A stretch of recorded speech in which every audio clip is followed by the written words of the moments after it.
Hi friends, இந்த வீடியோவில் maths ட்ரிக்ஸை ஒன்று பற்றி டிஸ்கஸ் பண்ணலாம். அதாவது 91லேருந்து 100 வரைக்கும் ஹோல் ஸ்கொயர், அதாவது 91லேருந்து 100 வரைக்கும் ஹோல் ஸ்கொயர் கேட்டாங்கன்னா அதை எப்படி பென் அண்ட் பேப்பர் இல்லாமல் ஈஸியாக சால்வ் பண்ணி நம்ம டைம் சேவ் பண்ணலாம் அப்படின்றது தான் இந்த வீடியோவில் பார்க்க போகிறோம். இப்போ பார்த்தீங்கன்னா ஃபார் எக்ஸாம்பிள் 92 ஹோல் ஸ்கொயர் அப்படின்னு கேட்டிருக்காங்க. 92 ஹோல் ஸ்கொயர் அப்படின்ட்டு கேட்குறாங்கன்னா நம்ம என்ன பண்ணணும்னா 100க்கு 92 எவ்வளோ கம்மியாக இருக்குதுன்னு பார்க்கணும். அப்போனா எப்படி இப்போது 100 மைனஸ் 92 அப்படின்னு போட்டோன்னா எவ்வளோ கம்மியாக இருக்குது? 100க்கு 92 8 கம்மியாக இருக்குது, 8.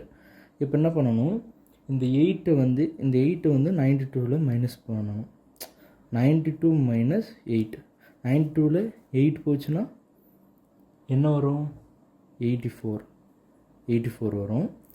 84 போட்டிங்களா? அடுத்து பார்த்தீங்கன்னா இந்த 8 இருக்குல்ல, அதை ஸ்கொயர் பண்ணணும். 8 8s are 64. இதுதான் 92 ஹோல் ஸ்கொயரோட ஆன்சர். இப்படி தான் இதை ஈஸியாக சால்வ் பண்ணணும். இன்னொரு எக்ஸாம்பிள் டிஸ்கஸ் பண்ணலாம்.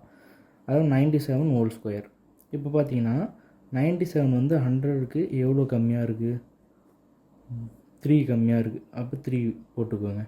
இப்போ 97ல் 3 போச்சுன்னா என்ன ஆகும்? 94 வச்சா 3 3s are 9. ஆனால் இங்கே சிங்கிள் டிஜிட் வரதால் அப்படியே 9 போடக்கூடாது, முன்னாடி 0 போட்டு போகணும். 09. இதுதான் 97 ஹோல் ஸ்கொயரோட ஆன்சர். இதேமாரி 95 ஹோல் ஸ்கொயருக்கு என்ன ஆன்சர் வரும்ன்றதை கமெண்ட் பண்ணுங்கள். தேங்க்ஸ் ஃபார் வாட்சிங். இந்தமாரி காம்படிட்டிவ் எக்ஸாம்ஸ் ரிலேட்டட் வீடியோஸ்க்கு காம்படிட்டிவ் எக்ஸாம்ஸ் தமிழில் சப்ஸ்கிரைப் பண்ணிக்கோங்க.